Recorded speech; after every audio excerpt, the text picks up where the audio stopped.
Hello everybody, this is Silas. I'm going to be showing you a cool deck tech on a Thrasios Vial Smasher mid-power casual deck.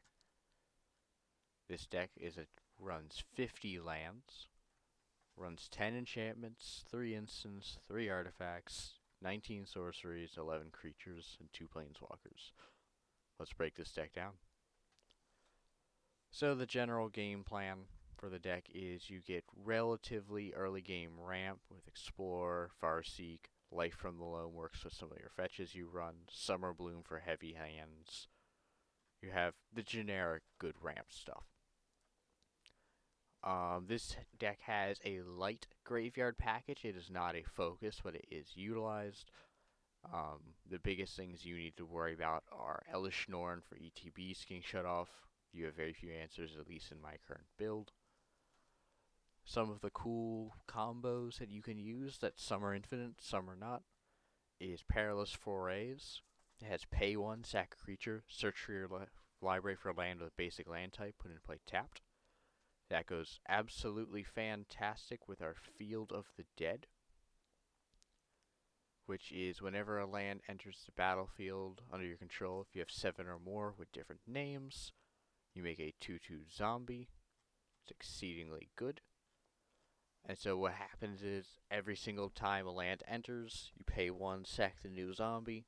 So as much mana as you have is as many lands you get. It's really good. Spelunking makes it go infinite, where you grab every land of a land type. It is not OP in the sense that, depending on the stage of the game, you can win, but it is not infinite in any way.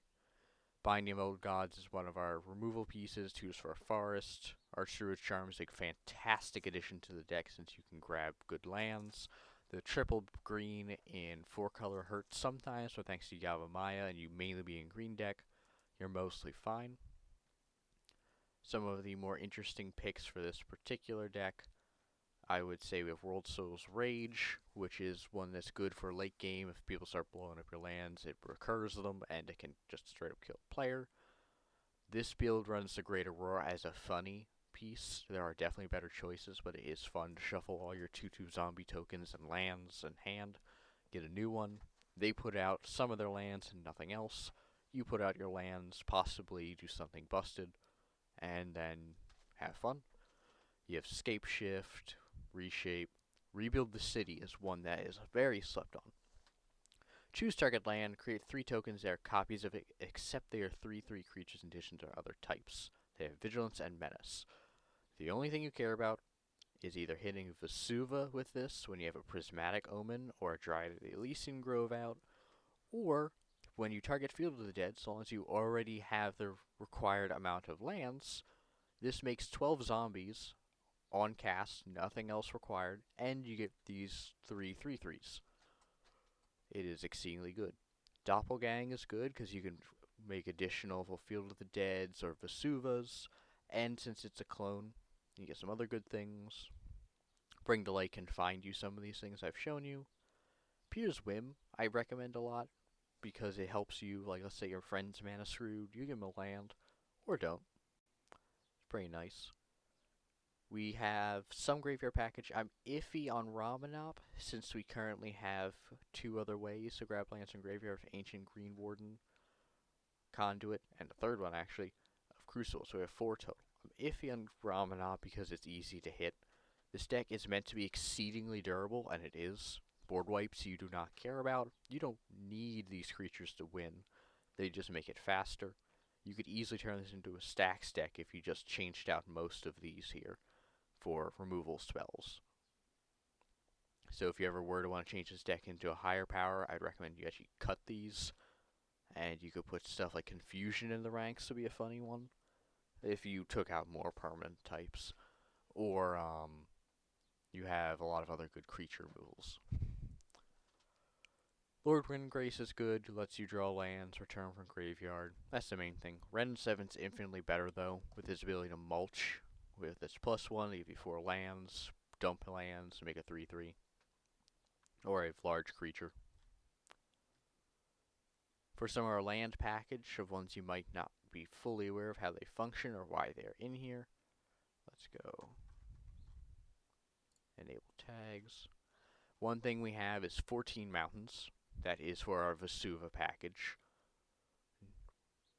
All these are important, even though they are not the best colors. Feel free to upgrade these with your like Trop Islands or any other good lands, but I do not have those for this particular deck. For packages that you have here, you have Wasteland and Strip Mine. If you have Crucible of Worlds, so lets you play them from Graveyard. Another great card mid and late game is Summer Bloom, which is here. Lets you play 3 additional lands this turn. So if you have a Strip Mine in play, Strip Mine someone's land, cast this, you can Strip Mine 3 more people's lands and get ETB triggers from your other land related things. It's pretty good. As far as other packages, there is Weathertop with Cabal Coffers, helps give you extra mana, which is for each swamp. You get plenty of swamps with your Urborg. You have Yavimaya, Cradle of Growth, to assist in your package of awkward color lands.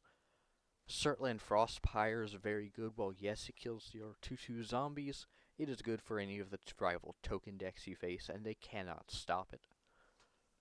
Thespian Sage, you mainly use it for the Dark Depths combo, but you can also use it to make Vol Cuts or any other good ones. You got Beseiju, who shelters all. Always grab it if you're having a lot of heavy blue players, or the next turn you're going to do a flashy spell. Halls of Mist is a one I enjoy. It does not tap for mana. Cumulative upkeep 1, so it keeps costing more, but no creature can attack if it attacked during its controller's last turn. So, translation, your creatures can attack every other turn. It's good for you because when you play it, you usually just use it for the turn to stop someone who just did a big swing. It counts as a land, which is important for this deck because you need Escape Shift to find them. I feel actually there's not enough lands with 50 as it is. Kessig Wolf Run is really good. One nice thing about it is since it does not make you target an opponent's thing, or your own thing, you can target opponent's crap. Just straight up kill another player without them expecting it. For fast lands, we have Lair the Hydra, that is a massive creature. You also have the other creature land with Lava Claw Reaches, another decently good one. Now, some people run Gates deck. I prefer to do the Magosi, Karn's Bastion, and Nesting Grounds combo. It's a bit of an awkward one. You put a counter on here, you skip your next turn, you proliferate the counter with Karn's Bastion, then you move a counter from Magosi onto Nesting Grounds. Then, the next turn, you take a turn, move this counter, or you have to then play this, back tapped, comes back to your turn, move a counter to a proliferate, and then you rinse and repeat. It's about a 9 mana intensive combo as far as what it is. If you do not have anything to do with it, it simply permanently loops till you die. So you have to have some upside to playing your lands, or the ability to just kill them what you currently have on play.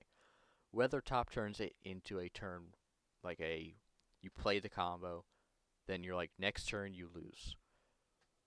Westvale Abbey is good because it lets you convert your 2/2 zombies into a much larger creature. It is exceedingly useful. Teleria West, just additional way of finding things. Maze of Ith keeps you alive longer. Echoing Deeps is good. That's the main thing. I'll now cut to some of the good hands that are worth keeping. So here's one random hand. This is exceedingly good. Let's just do a quick playtest. So you play a land, we'll shock in, then you play exploration, then we'll just do a surveil land, then we'll do our next turn, then we can do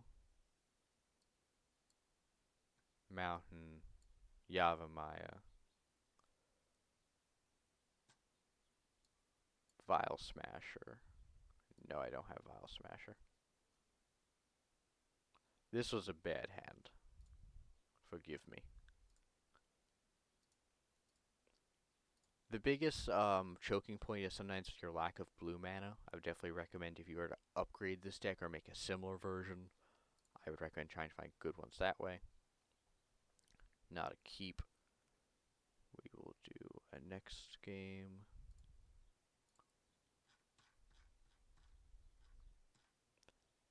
But yeah, you got hands like this. Pretty okay, mediocre. This one's good. One thing I have noticed in this playtester is it's not exactly the most realistic in what your hands actually look like. I don't pretend to know why. Commercial district, next turn. Exotic. These don't make mana, so we're going to Farseek. Grab another land, let's put that here. Next turn, we're going to play a Retreat to Hagra. All future lands now hurt. Next turn, we're going to do a Azusa, Lost but Seeking. Dump our hand to protect us from the commander that just came out. Plenty of lands. Exotic. We can then do 1, 2, 3, 4. Or 1, 2, 3. Deal 3 damage next turn. But yeah, ignore my insane ramblings. Have a good day. I hope you enjoy this deck.